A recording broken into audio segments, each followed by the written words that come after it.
Hey, good people, Moran here from originhealing.net. Today, I want to talk to you about intuition and how to hone it, how to practice it, and how to make it to work in your favor. So, what exactly is intuition from the most basic evolutionary level?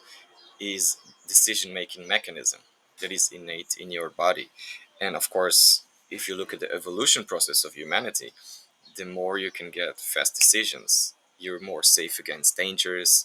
If you go into a new zone for hunter gatherers, to find food, to find shelter, to find water, if you can sense from the environment what is safe and what is not, and which way you shouldn't go, which way you should go, where is the big prize, where the hunt, where is the game for the animals you know to find them and hunt them, or where are the good berries, where are the good mushrooms, where is the shelter that is not going to be affected by lions and bears and, and other floods, then something in yourself is directing you and making decisions for you and helps you to survive, basically.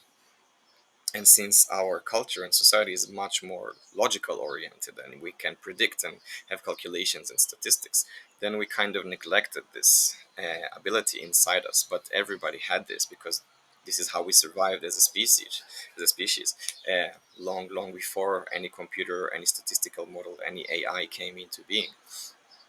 So we have this, but for most people, it's dormant and they don't use it because we already have our modes of operating in the world and what is good, what is not good, what is safe, what is not.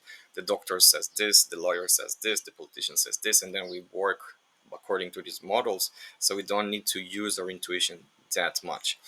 Most people will probably use it more for relationships and things that are more emotional in their natures. If they want to understand something about a new person they're dating, or a boss or a colleague, so they use it. But for big life decisions, they tend not to use it so much because it's dangerous not to work according to the models and the scriptures. And I think for our topic of using the intuition in the context of midlife crisis and transition, it's key because you want to make the good decisions that will transcend your current ability and your current ego structure and your current state of life to become something new in the future, to evolve yourself. So the decisions must be on your soul path, on your deep desire, and understand what will help you get there and what won't get you there, or what will damage your way, or what will challenge you, what will be a good challenge, what will be a crashing challenge. And this thing that we call intuition is really really helpful in this way. So I think the first thing that you have to consider is that you have to make mistakes. You have to start using the intuition, and you start making mistakes. And the best way to do it is just write everything down. Every visual you have, any sensation, any telepathic message you get, any gut feeling, write it down. I think I should do this, but my gut tells me that. I think I shouldn't do this, but I want to try anyway. I write all these statements down. Do whatever you want to do, if it's for better or for worse. Write it down and see the result in real life. Hopefully, it manifests in a few days, so it's easier to track. But if it comes after a few weeks or after 1 year, you still have this written down somewhere, and you can track what you really thought, what you really felt, and what really happened.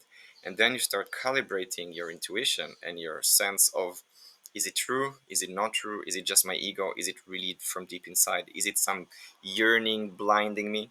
Or is it really my intuition guiding me? And you start slowly adapting and calibrating your intuition. And the second thing I really recommend my clients and everybody online that is watching it is using shamanic journeying, because shamanic journeying is really really focused on communicating with your subconscious, your higher self, your spiritual guidance, whatever you want to call it, and trying to feel engaged with whatever comes to you in the vision. So it can be visual, it can be words, it can be a conversation, it can be symbolic, but eventually, like a normal night's dream, you will still have some kind of feeling. Was that a warning, or was that a wishful thinking? Was that something I fear from, or was this a challenge? You will feel attracted or pulled from all these symbolics and instructions and guidance.